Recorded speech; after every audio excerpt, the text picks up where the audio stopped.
The Unapologetic Redneck presents Redneck Computer Training for Total Tards.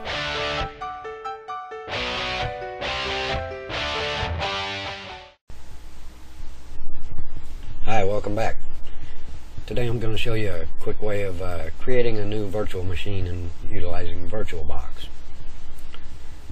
I'll open up VirtualBox right quick, and we're going to press the New button.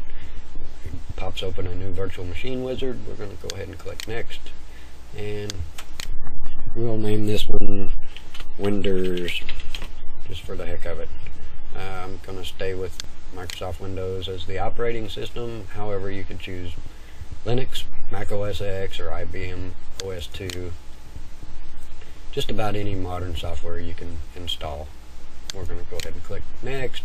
I'm going to take the default of 192 meg on the RAM, and I'm going to create a new hard disk, and I want the hard disk to be bootable also.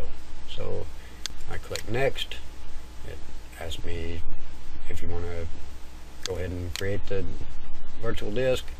I want it to be dynamically expanding storage because I don't want to set a size and then run out of room. So basically, dynamically expanding, you can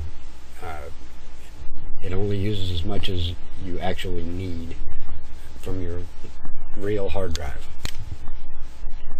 I'm going to drop the size of it down to about 2 gig. Press Next, click Finish,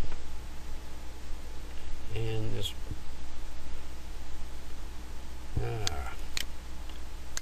okay, let's go back one, and we're going to try this again. And dynamically expanding, let's just rename it Windows 1, just for the hell of it. Okay, and let's do that Windows 2, just in case I've done this before. Okay, click Finish, and yes indeed it did create Windows 2.vdi. That's a virtual disk. Okay, so on this particular virtual machine, I want to click Settings, and this is all good to go with me.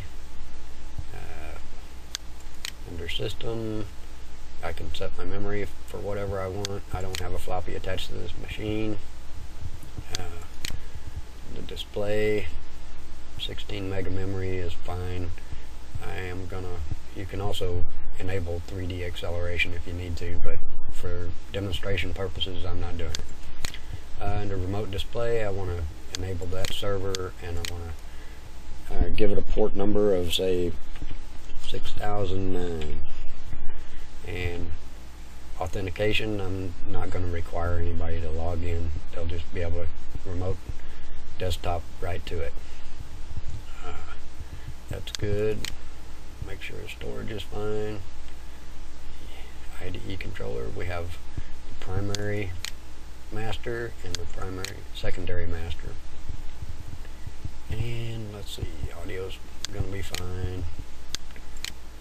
We'll go with network,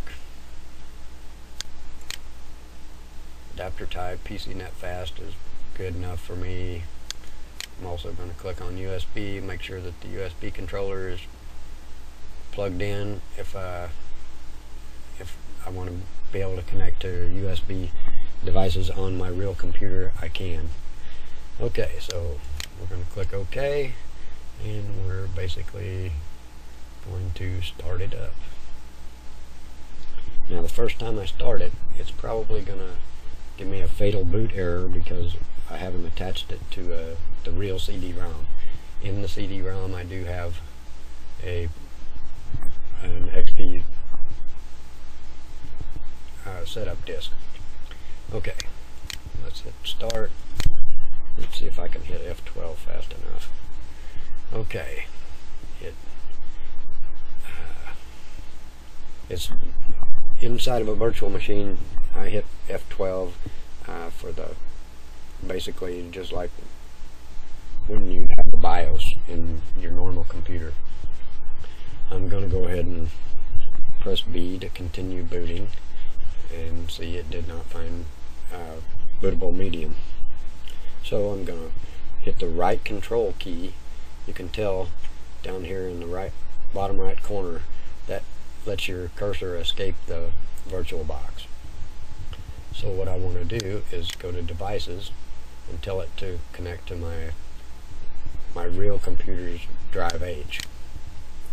So then I'll tell it to reset or reboot. It'll restart, and it should see the Windows XP install disk. And it does. So rather than sit here all the way through this, I'm not going to install it completely, but as you can see, that's basically all there is to it, to creating a new virtual machine and being able to just start it right up. Okay, another chance here, we'll go ahead and kill this, power off the machine, and then we'll go to settings again, and this time we'll change it to, say, Linux, and we'll go with Ubuntu. Sounds good to me, and all the other settings are fine except for under storage. Instead of being connected to the host drive H, I want to go to let's see here, I've got Ubuntu in here. It's all it is an ISO file. It's basically a downloaded operating system. This one is probably just a live CD, and that's all good to go. We'll go ahead and click OK and start it up, and as you can see, it will boot up just like it was booting from a CD, only it's actually just an ISO image. I'm going to go ahead and drop VirtualBox down out of the way. We can expand this, make it bigger, and once Ubuntu sees what video display we're capable of showing, it'll pop it out to full screen, whichever size I set it.